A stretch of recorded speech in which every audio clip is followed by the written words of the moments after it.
എന്ത്? അയ്യോ, കയ്യിൽ ബലൂൺ ഇല്ലല്ലോ, ഐസ് ഇല്ലല്ലോ, വെള്ളം ഇല്ലല്ലോ.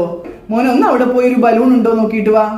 അല്ലെങ്കിൽ അവിടെ സ്കൂളിലെ ഫ്രിഡ്ജിൽ ഐസ് ഉണ്ടോന്ന് നോക്കിയിട്ട് വാ. കുറച്ച് വെള്ളം എടുത്തിട്ട് വാ. ചില ടീച്ചർമാരുടെ സംശയം ഇതാണ്. ഞങ്ങൾക്ക് സ്കൂളിൽ നിന്ന് പ്രിൻസിപ്പള് ഒരു ലെസൺ പ്ലാൻ ബുക്ക് തന്നിട്ടുണ്ട്. പ്രിൻസിപ്പൾ പറയുന്നത് ഈ ലെസൺ പ്ലാൻ ബുക്കിൽ ലെസൺ പ്ലാൻ എഴുതിയിട്ട് വേണം നിങ്ങൾ ക്ലാസ്സിൽ കയറാൻ എന്നാണ്. ശരിക്കും പറഞ്ഞാൽ ഇങ്ങനെ ഒരു ലെസൺ പ്ലാനിന്റെ ആവശ്യമുണ്ടോ? വെറുതെ ലെസൺ പ്ലാൻ എഴുതിയിട്ട് നമ്മുടെ സമയം കളയാം എന്നല്ലാണ്ട് ഇതുകൊണ്ട് എന്താ ഒരു പ്രയോജനം? അതിനുള്ള ഉത്തരമാണ് ഞാൻ ഇനി പറയാൻ പോകുന്നത്.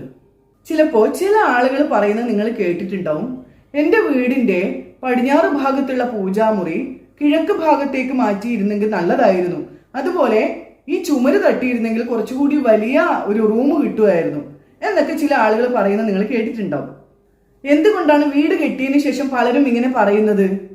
കാരണം അവരൊരു നല്ല പ്ലാനിങ്ങോടെ അല്ല വീട് കെട്ടിയിരിക്കുന്നത്. അവരൊക്കെ വീട് വെക്കുമ്പോൾ വീടിന്റെ നല്ലൊരു പ്ലാൻ ഉണ്ടാക്കിയിട്ടില്ല. പ്രോപ്പർ പ്ലാനിങ് ഇല്ലാതെയാണ് വീട് കെട്ടിയിട്ടുണ്ടാവുക. അതുകൊണ്ടാണ് പിന്നീട് ഇങ്ങനെയൊക്കെ തോന്നുന്നത്. ഞാൻ എന്തുകൊണ്ടാണ് ഈ ഒരു ഉദാഹരണം ഇവിടെ പറഞ്ഞതെന്ന് അറിയോ നിങ്ങൾക്ക്?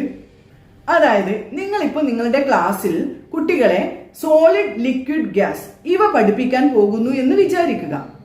നിങ്ങൾക്ക് നന്നായിട്ട് ക്ലാസ് എടുക്കാൻ അറിയാം, പക്ഷേ നിങ്ങൾ ക്ലാസ്സിൽ ചെന്നതിന് ശേഷമാണ് ആലോചിക്കുന്നത്, എന്ത്? അയ്യോ, കയ്യിൽ ബലൂൺ ഇല്ലല്ലോ, ഐസ് ഇല്ലല്ലോ, വെള്ളം ഇല്ലല്ലോ. ഇതൊക്കെ കൊണ്ടുവന്നിരുന്നെങ്കിൽ ഇതൊക്കെ കാണിച്ചിട്ട് തന്നെ കുട്ടികളെ നന്നായിട്ട് പഠിപ്പിക്കാമായിരുന്നു. പിന്നെ നിങ്ങൾ എന്ത് ചെയ്യും? ക്ലാസ്സിലെ കുട്ടികളോട് പറയും, മോനെ ഒന്ന് അവിടെ പോയി ഒരു ബലൂൺ ഉണ്ടോ നോക്കിയിട്ട് വാ. അല്ലെങ്കിൽ അവിടെ സ്കൂളിലെ ഫ്രിഡ്ജിൽ ഐസ് ഉണ്ടോ എന്ന് നോക്കിയിട്ട് വാ. കുറച്ച് വെള്ളം എടുത്തിട്ട് വാ. ഇങ്ങനെയൊക്കെ പറയേണ്ടി വരും. സത്യം പറഞ്ഞാൽ ഇങ്ങനെ ഒരു സിറ്റുവേഷനിൽ ആ ക്ലാസ് മൊത്തം അലങ്കോലമാകും. ടീച്ചർമാരെ, എന്തുകൊണ്ടാണ് ഇങ്ങനെ സംഭവിച്ചത്? കാരണം നിങ്ങൾക്ക് നേരത്തെ തന്നെ പ്ലാനിങ് ഇല്ലായിരുന്നു. നിങ്ങൾ ഒരു ലെസൺ പ്ലാൻ ഒക്കെ തയ്യാറാക്കി സാധനങ്ങളൊക്കെ കൊണ്ടുവന്നിരുന്നെങ്കിൽ നിങ്ങൾക്ക് ആ ലെസൺ മര്യാദയ്ക്ക് പഠിപ്പിക്കാമായിരുന്നു. അപ്പൊ ചില ടീച്ചർമാർ പറയും, ഞങ്ങൾ പണ്ട് ഇതേപോലെ ലെക്ചർ മെത്തേഡിലാണ് പഠിച്ചിരുന്നത്, ആക്ടിവിറ്റി ഒന്നും ഞങ്ങളെ കൊണ്ട് ചെയ്യിച്ചിട്ടുമില്ല, ടീച്ചർ ഒട്ട് കാണിച്ചു തന്നിട്ടുമില്ല. പക്ഷേ അത് പറഞ്ഞിട്ട് ഒരു കാര്യമില്ല. പണ്ടത്തെ പോലെയല്ല ഇപ്പോ എഡ്യൂക്കേഷനിലൊക്കെ ഒരുപാട് മാറ്റങ്ങൾ വന്നിട്ടുണ്ട്.